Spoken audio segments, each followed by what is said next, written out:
Bonjour, aujourd'hui je voudrais aborder avec vous la notion de communication dans l'autisme.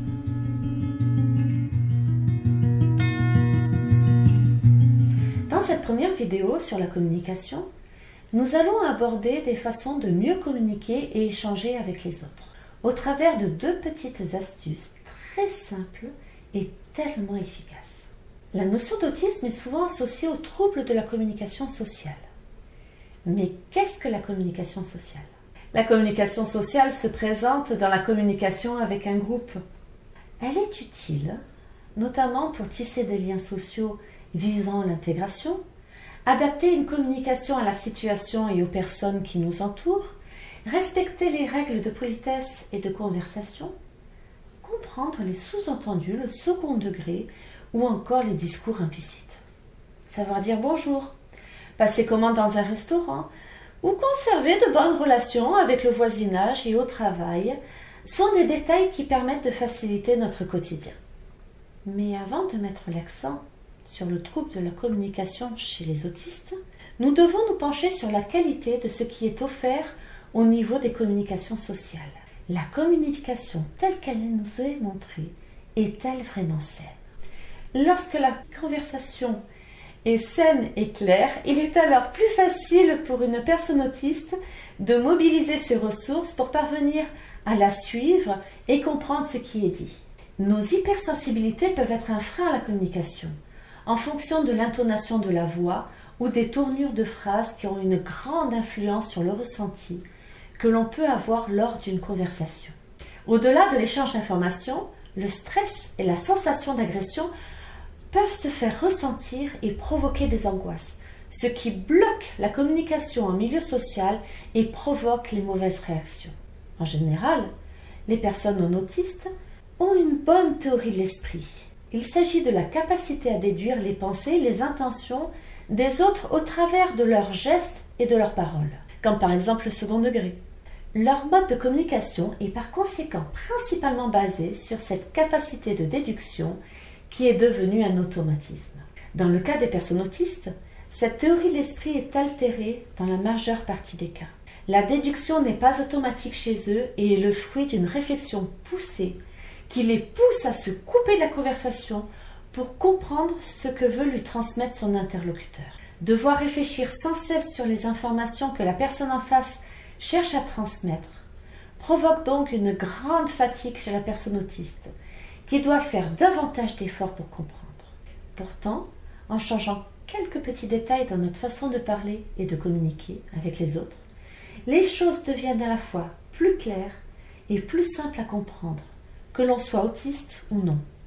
Ces modifications peuvent faciliter les relations entre les personnes, car il y aurait bien moins de risques de se tromper avec l'interprétation et la réception des informations que l'on cherche à nous transmettre. Sortons de la déduction. Les demandes doivent remplacer les reproches. Prenons un exemple. Tu laisses toujours traîner tes chaussettes partout. Une phrase banale, un reproche. Une personne non autiste comprendra peut-être que ce reproche insinue qu'il dérange la personne avec ses chaussettes et qu'il devrait aller les ranger. Pour une personne autiste, le sentiment de déranger l'autre n'est pas forcément présent.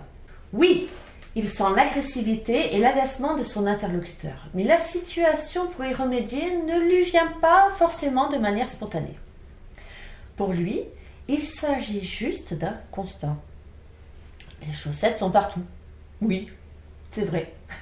Mais comme il n'y a pas de demande associée, il ne voit pas comment agir pour changer la situation. Reprenons notre exemple des chaussettes et remplaçons le reproche par une demande. Pourrais-tu ramasser tes chaussettes qui se trouvent par terre, s'il te plaît?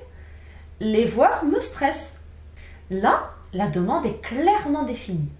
La personne ayant effectué la demande aura probablement moins de violence à l'égard de son interlocuteur, ou du moins son agacement étant dû au stress, comme décrit dans les mots, la personne en face se sentira moins visée par celle-ci. De plus, une action concrète y est décrite pour y remédier. Il n'y a pas besoin de s'interroger sur ce que la personne a voulu dire. Il suffit juste de s'exécuter pour améliorer la situation. Lorsqu'un fait dérangeant est mis en évidence, Même s'il s'agit d'un constat, cela est pris comme un reproche et non une demande. La personne en face aura tendance à se sentir agressée et aura tendance à répondre aux reproches par de la défensive pour se protéger de l'agression de la première personne. Ils se justifieront chacun de leur côté et finiront par se disputer, car aucune demande claire n'a été formulée au départ. Au final, même si l'action est effectuée, elle ne sera pas durable, car si cela est fait dans l'agressivité, il n'y aura pas d'effet positif sur le long terme, bien au contraire. Pour sortir de la déduction, une deuxième action peut être mise en place facilement. Oublier la négation, ne pas. Pour orienter nos pensées et nos actions. Pour notre cerveau, la négation n'existe pas. Même si dans notre conscience, les choses semblent claires sur les choses à faire et à ne pas faire, dans les faits, les choses ne sont pas si simples. Nos paroles et nos pensées influencent inconsciemment notre comportement et l'orientation des événements. Lorsque l'on dit « Ne renverse pas ton verre !» notre cerveau ne retient que les mots importants à ses yeux, ce qui constitue, selon lui, l'importance de la phrase, à savoir le verbe « renverser » et le nom « verre ». Nous savons donc consciemment ce que nous ne devons pas faire. Mais dans cette phrase, nous devons déduire l'action à faire, ce qui est parfois difficile en fonction des situations. Le verre aura donc davantage tendance à être renversé, car notre cerveau ne saura pas comment éviter l'action. Dans un autre cas, si l'on dit « Fais attention, garde ton verre bien droit », l'action à faire est claire. Notre cerveau analyse « Garder verre droit » au lieu de « renverser verre ». L'action à accomplir est claire, ce qui augmente fortement les chances de réussite. L'action est compréhensive et n'a pas à passer par la notion de déduction.